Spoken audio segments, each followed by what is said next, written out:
So Rachel, you mentioned that you made some technical changes in your lifting. Would you mind discussing them?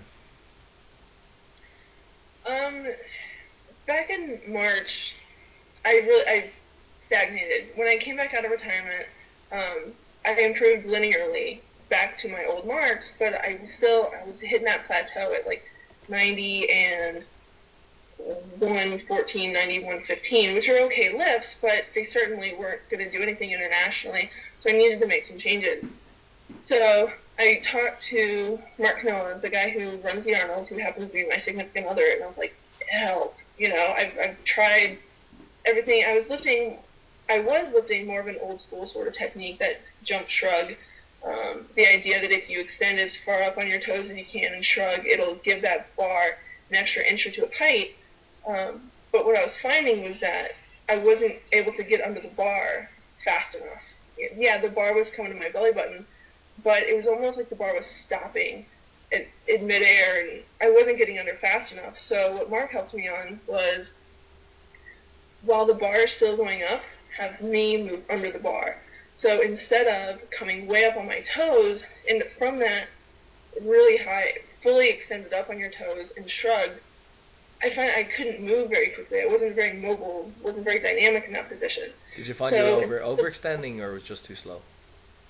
I found that I was having a hard time changing directions. Once Okay. I was fully up on my toes and fully shrugged, I wasn't able to get back down. Yeah. I was like stuck in that position.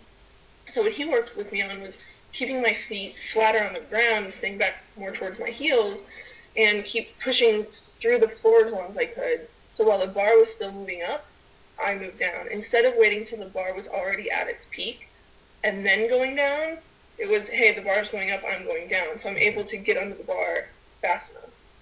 That makes any Yeah, sense. it makes a lot of sense. Yeah. So Rachel, how did the technical modifications that you made with Mark fit in with a lot of the work you've done with Sigmund Small Certs in the Olympic Centre? Um, it's almost freaky to a point, because some of the things that Sigmund would say, as far as poking your fist or jumping down, or, why are you shrugging, some of those things, it was verbatim what Mark had told me. And that was before the two of them had even had a conversation. Mark came out for the Mantech course and talked to Sigmund. But even before that, their initial meeting, some of the things they would say were just really uncanny, as far as their opinions on, gaining leg strength and slow squats for stop squats, or how the bar sweeps back off the floor, or the way the bar should start from the floor, where if you look down, it's over like your big toe. Whereas some of the other coaches I've heard like the bar to start as close to your shin as possible. But Mark and Sigmund both think the bar should start over like where your big toe attaches to your foot, and then the bar sweeps back off the floor. So just some of the things they would say about shrugging and pulling from your forearms instead of concentrating on using your traps is really uncanny. But they fit together really hand in hand. Okay. And in terms of your own, I don't know, your own technical areas where you thought you had to work on, is there anything that you found particularly beneficial with the new regime in Colorado? Yeah, my big thing, I had an elbow surgery back in January 2002 where I blew up my ulnar collateral ligament, UCL, in my left elbow. I was swinging the bar like crazy, and I couldn't figure out why. It's because whenever the lift would get heavy, instead of trying to get that upward momentum, I would swing it, and just in that desperation of get the bar over your head, Yeah. I was swinging the bar really, really bad. So what Sigmund helped was to do a lot of the stuff from the hang, and starting with the bar a little forward off the floor instead of really close to my shin actually helped me not swing the bar, because I didn't feel like I was so close to the bar that I had to move out of the way of it. It's really hard to explain, but it feels like starting with the bar a little out front or over that big toe allowed me to have the room to get under the bar without having to feel like it's going to hit me, or, I could just really yank it and, crank the bar and get under the bar without having to, like, move around the bar. If that makes sense. Yeah, no, it makes sense. Yeah, makes sense. You've seen a few different countries training in the Olympic Centre. I think France and were Puerto Rico there as And well. Puerto Rico, yeah, the French men's team and the Puerto Rican men's team came out. There was only like a week or two in between Okay. when they came. What kind of approaches do they have, and how are they different from each other, and from your own, obviously? I was surprised. Lifting for all of them, the French and the Puerto Ricans, was their career. They might have had a part-time job, but they're subsidized. The French team was subsidized by the government, so they might work 20 hours a week but get paid for 40. Like Benji worked in the army. He was in the army. I forget what they call it, what their rank is, but he would like do door duty for 4 hours, and he got a full-time salary for it because they're subsidized by the government. So they lift, eat, sleep. That's all they do. And then also they supplement a little bit more than we do. Every meal they were whatever. And we don't have to go into the exact supplements. But the Puerto Rican women also, they made a trip to GNC as well while they were here. Just trained like mad. Squats, every workout. The Puerto Rican women team, I've never seen people squat like that. It's like they're 69 kilo lifter, 69 or 75. She was about my size. Back squat like 205.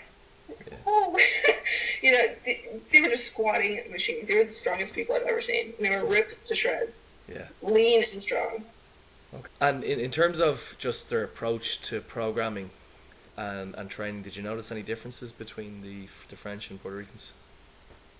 I noticed that both teams sometimes squatted before the rest of the workout. For us Americans, I think we save squats toward the end when you're tired. Yeah. For both the French and Puerto Ricans, they squatted, not all the time, but probably 50-50. They squatted before they snatched and before they clean and jerked. They also did a lot of reps, both teams, a lot of reps at the light weights. I would see them snatch the bar, 40 kilos, 40 kilos, 40 kilos, 50, 50, 50, 50. And then once they felt good and in the groove, boom, they were up to 90-95% lift in 10 minutes. Okay. Both teams really spent a lot of time on warm-ups and cool-downs. Either jump and rope, not a whole lot of stretching, but those dynamic warm-ups that, unfortunately, because of my schedule, I don't warm up nearly as much as I should. Were you saying like their dynamic warm-ups were or were not weightlifting related? As in weightlifting specific? They weren't weightlifting specific. Leg swings, arm circles, rope, that sort of just general conditioning. And then they would take the bar and it's like an RDL to a snatch sort of with just the bar, stretching, to get down in the bottom and kind of duck walk with the bar and just kind of stretch and get in the hole. Okay. So a little bit of both. And who's your favorite team to train with? I don't know. Both teams were different in the sense that, the French team, Devaya, he'd won gold clean and jerk, silver overall. Yeah. So just watching him, it's like, how often do you have an Olympic medalist training 10 feet away that you can watch? I mean, his speed is just incredible. He's won a world championship as well. What? He's won a world championship as well. Yeah, that's true. Yeah. Was he your favorite lifter to watch out of all the people that came over? Yeah, and he followed Smalser's sort of technique.